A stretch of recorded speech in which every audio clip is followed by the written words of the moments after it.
আসসালামু আলাইকুম বন্ধুরা, কেমন আছো সবাই? আশা করি সবাই ভালো আছো। আমিও অনেক অনেক ভালো আছি।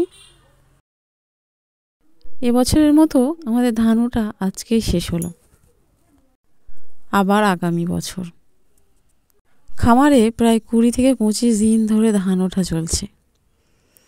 তবে আমাদের একার নয়, আমাদের 5 ঘরের ধান। একটা ধানের গাদা কমপ্লিট হয়ে গেছে, ওটা আমার মেজো কাকাদের।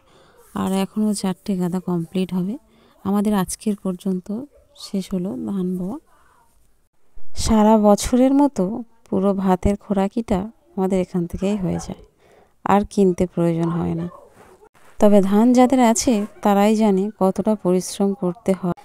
জমিতে চাষ করে সেই জমির ধান ফসল ফলিয়ে সেই ধানের ভাত খেতে কতটা পরিশ্রম করতে হয় আর কতটা কষ্ট করতে হয়, যাদের ধান চাষ আছে তারাই একমাত্র জানে। আর আমাদের বাঁধা তো অনেক দূরে, সেখান থেকে মাথায় করে আনে না, ভ্যানে করেই নিয়ে আসে। আর দেখতে পাচ্ছ ভ্যানে করেই এনে এখানে ঢেলে দিচ্ছে।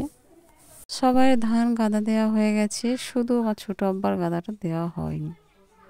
ছোটো আব্বার ধানের গাদার কাজ এখনও চলছে।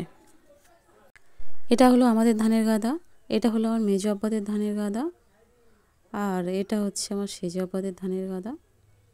তো তোমরা বলো যে কোন গাদাটা সবচেয়ে সুন্দর হয়েছে আর কোন গাদার মধ্যে সবচেয়ে বেশি ধানের বিচুলি আছে। আর এটা দেখতে পাচ্ছ আমার সানা আব্বাদের ধানের গাদা। এই 4টে, আর যেটা এখনও চলছে কাজ ওটা নিয়ে 5টা মোট। এই যে দেখতে পাচ্ছ এখনও গাদা দেওয়া চলছে, এতগুলো বিচুলি পড়ে আছে, ওগুলো সব উঠিয়ে দেবে।